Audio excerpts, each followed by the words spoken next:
Assalamualaikum warahmatullahi wabarakatuh. Waalaikumsalam warahmatullahi wabarakatuh. Di sini saya akan menyampaikan sebuah presentasi yang berjudul Persepsi dan Pengambilan Keputusan. Saya dari kelompok 10 dan saya adalah ketuanya. Nama saya Muhammad Rafiq. Nah, ada juga anggota saya Marika Sulistiawati. Ada juga Vanessa Mulia, ada David Andreas, ada Helvi Sitorus, ada Ramdhani Mulia. Baik, saya akan menjelaskan apa itu persepsi dan pengambilan keputusan. Definisi persepsi. Persepsi adalah suatu proses yang ditempuh individu untuk mengorganisasikan dan menafsirkan kesan-kesan indera mereka agar memberikan makna bagi lingkungan mereka.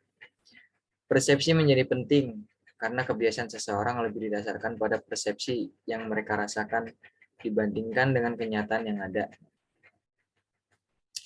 Ada beberapa faktor yang mempengaruhi persepsi. Nah, yang satu itu pelaku persepsi yang diliputi oleh sebuah sikap, motif, kepentingan, pengalaman, pengharapan. Yang kedua itu target. Target itu diliputi oleh hal baru, gerakan, bunyi, ukuran, latar belakang, dan kedekatan. Yang ketiga ada situasi. Situasi diliputi oleh waktu, keadaan, tempat, atau kerja, keadaan sosial. Baik, selanjutnya akan dibacakan oleh teman saya. Lanjut. Baik, terima kasih. Selanjutnya akan saya bacakan, yaitu teori atribusi.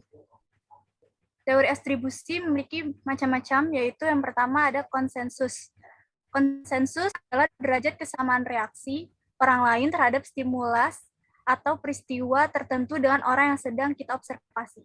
Contohnya, apakah suatu perilaku cenderung dilakukan oleh semua orang pada situasi yang sama? Makin banyak yang melakukannya, maka makin tinggi konsensus dan sebaliknya. Yang kedua ada konsistensi. Konsistensi adalah derajat kesamaan reaksi seseorang terhadap stimulus atau peristiwa yang sama pada waktu yang berbeda. Contohnya, apakah pelaku yang bersangkutan cenderung melakukan perilaku yang sama di masa lalu dalam situasi yang sama? Kalau iya, konsistensinya tinggi. Kalau tidak, konsistensinya rendah. Yang ketiga adalah distingsi atau kekhususan, yaitu derajat perbedaan reaksi seseorang terhadap berbagai stimulus atau peristiwa yang berbeda-beda. Contohnya, apakah pelaku yang bersangkutan cenderung melakukan peristiwa yang sama di waktu yang masa lalu dalam situasi yang berbeda-beda? Bila seseorang memberikan reaksi yang sama terhadap stimulus yang berbeda-beda, maka dapat dikatakan orang yang bersangkutan memiliki distingsi yang rendah. Next.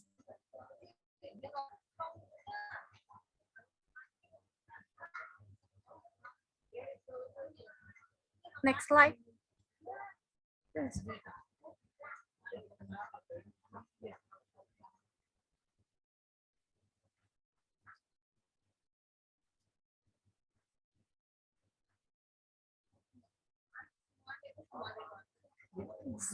Slide selanjutnya adalah cara pintas menilai orang lain secara umum. Yang pertama adalah persepsi selektif. Persepsi selektif adalah penilaian berdasarkan pada suatu peristiwa atau hal tertentu sebagai gambaran umum. Contohnya adalah manajer pemasaran yang mengkritisi keadaan perusahaannya karena mengalami penurunan. Yang kedua ada efek halo, penilaian berdasarkan karakteristik tunggal seperti kecerdasan atau penampilan. Contohnya, ketika bertemu orang yang dianggap menarik, penilaian positif pun seringkali mengekor di pikiran Anda. Yang ketiga ada stereotype, atau yaitu menilai seseorang berdasarkan persepsi kita pada asal kelompoknya. Contohnya adalah orang Batak digambarkan pekerja keras atau temperamental, atau orang Jawa dari Solo identiknya dengan sikap lembut. Dan yang keempat adalah efek kontras. Efek kontras adalah penilaian yang terjadi karena ada efek distorsi dari pengalaman sebelumnya. Contohnya, seseorang akan tampak lebih atau kurang menarik daripada orang itu dalam isolasi ketika segera didahului. Saya selanjutnya akan dibuka oleh teman saya.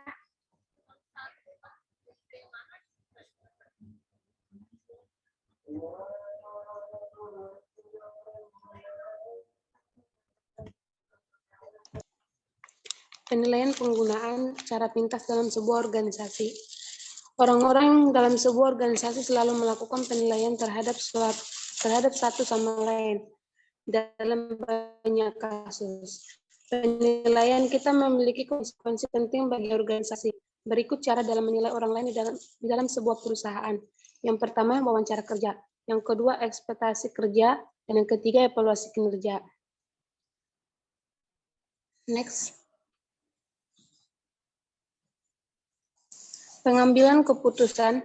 Keputusan adalah proses penelusuran masalah yang berawal dari latar belakang masalah, indikasi masalah, hingga pada terbentuknya kesimpulan atau rekomendasi. Pengambilan keputusan ialah suatu hasil atau keluaran dari proses mental atau kognitif yang membawa pada pemilihan suatu jalur tindakan di antara beberapa alternatif yang tersedia.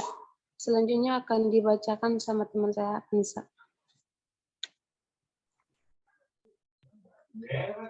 Selanjutnya ada pentingnya pengambilan keputusan. Pengambilan keputusan mempunyai arti penting bagi maju atau mundurnya suatu organisasi. Pengambilan keputusan yang tepat akan menghasilkan suatu perubahan terhadap organisasi ke arah yang lebih baik. Namun sebaliknya, pengambilan keputusan yang salah akan berdampak buruk pada roda organisasi dan administrasinya. Next. Selanjutnya ada pengambilan keputusan dalam beberapa kondisi. Kondisi yang pertama itu kondisi pasti. Keputusan ini diambil tanpa banyak alternatif. Keputusan yang diambil sudah jelas pada fokus yang dituju. Kondisi yang kedua itu ada kondisi tidak pasti. Proses lahirnya keputusan lebih sulit atau lebih kompleks. Dalam arti keputusan yang dibuat belum diketahui nilai probabilitasnya. Yang ketiga ada kondisi konflik.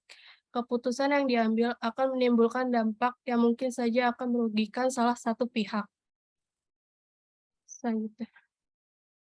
Karakteristik pengambilan keputusan dan pengaruhnya bagi perusahaan. Takut pada risiko, pengambilan keputusan sangat hati-hati terhadap keputusan. Hati-hati pada risiko, pengambilan keputusan menghitung semua dampak yang akan terjadi. Suka pada risiko, pengambilan keputusan menganggap semakin tinggi risiko, maka semakin tinggi pula keuntungan. Next.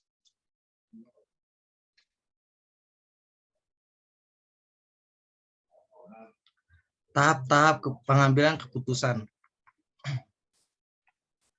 Untuk memudahkan pengambilan keputusan, maka perlu dibuatkan tahap-tahap yang bisa mendorong terciptanya keputusan yang diinginkan.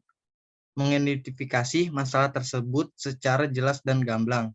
Membuat daftar masalah yang akan dimunculkan dan menyusun secara prioritas.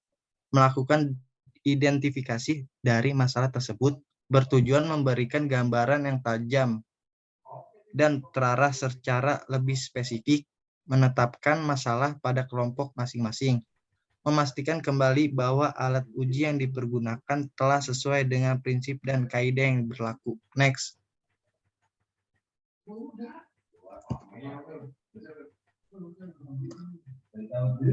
Faktor mempengaruhi pengambilan keputusan. 1. Penilaian individu. 2. Pribadi seseorang. 3. Posisi kedudukan seseorang. 4. Masalah. 5. Situasi dan kondisi. 6. Waktu. 7. Rasionalitas. Oke, next. Tujuan daripada pengambilan keputusan yaitu mengetahui terlebih dahulu tujuan yang ingin dicapai dari pengambilan keputusan tersebut agar keputusan yang dipilih tidak dapat membuat rugi organisasi. Yaitu ada dua. Yang pertama itu tujuan yang bersifat tunggal, dan yang kedua tujuan yang bersifat ganda. Kesalahan dalam proses pengambilan keputusan. Yang ke-1 itu ada menginginkan solusi jitu dengan proses yang instan. Yang kedua, gagal membuat tindakan alternatif secara eksplisit. Yang ketiga, terlalu banyak orang yang terlibat. Yang keempat, meremehkan tantangan yang ada saat pelaksanaan. Hubungan antara persepsi dan pengambilan keputusan. Jadi persepsi dan pengambilan keputusan adalah dua hal yang saling berkaitan satu sama lain. Persepsi adalah sebuah pemahaman individu dalam menentukan, menilai maupun mengartikan sesuatu berdasarkan informasi yang diterima. Sedangkan keputusan adalah sebuah akhir dari suatu proses yang berpikir. Ya. Sekian dari kelompok kami. Kurang lebihnya kami mohon maaf. Wassalamualaikum warahmatullahi wabarakatuh. Waalaikumsalam.